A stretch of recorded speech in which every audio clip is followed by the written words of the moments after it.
Hi, my name is Mary, and I am Miss Kelly's aunt from Michigan. I live in Plymouth, Michigan, and she asked me to be part of Read Across America. So I am happy to read this book to you from Michigan. It's one of my favorites. It's called The Kissing Hand. It's about a raccoon. Chester Raccoon stood at the edge of the forest and cried. "I don't want to go to school," he told his mother. "I want to stay home with you. I want to play with my friends, and play with my toys, and read my books, and swing on my swing. Please may I stay home with you?" Mrs. Raccoon took Chester by the hand and nuzzled him on the ear. "Sometimes we all have to do things we don't want to do," she told him gently, "even if they seem strange and scary at first. But you will love school once you start.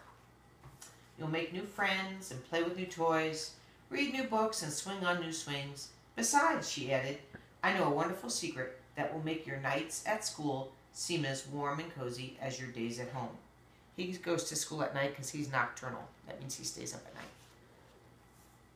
Chester wiped away his tears and looked interested. "A secret? What kind of secret?" "A very old secret," said Mrs. Raccoon. "I learned it from my mother, and she learned it from hers. It's called the kissing hand." "The kissing hand?" asked Chester. "What's that?" "I'll show you." Mrs. Raccoon took Chester's left hand and spread open his tiny fingers into a fan. Leaning forward, she kissed Chester right in the middle of his palm. Chester felt his mother's kiss rush from his hand up his arm and into his heart. Even his silky black mask tingled with a special warmth. Mrs. Raccoon smiled. "Now," she told Chester, "when you feel lonely and need a little love from home, just press your hand to your cheek and think, 'Mommy loves you, Mommy loves you.' And that very kiss will jump to your face and fill you with toasty, warm thoughts." She took Chester's hands carefully wrapped his fingers around the kiss. "Now, do be careful not to lose it," she teased him. "But don't worry, when you open your hand and wash your food, I promise the kiss will stick." Chester loved his kissing hand. Now he knew his mother's love would go with him wherever he went, even to school. That night, Chester stood in front of his school and looked thoughtful.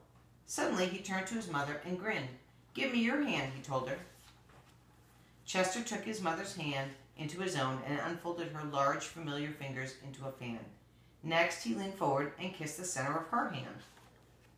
"Now you have a kissing hand, too," he told her, and with a gentle goodbye and "I love you," Chester turned and danced away. Mrs. Raccoon watched Chester scamper across the tree limb and enter school. And as the hoot owl rang in the new year, she pressed her left hand to her cheek and smiled. The warmth of Chester's kiss filled her heart with special words. "Chester loves you," it sang. "Chester loves you." The end. See, now the wise old owl is the teacher, like Miss Kelly. She's like the wise old owl, but don't call her old.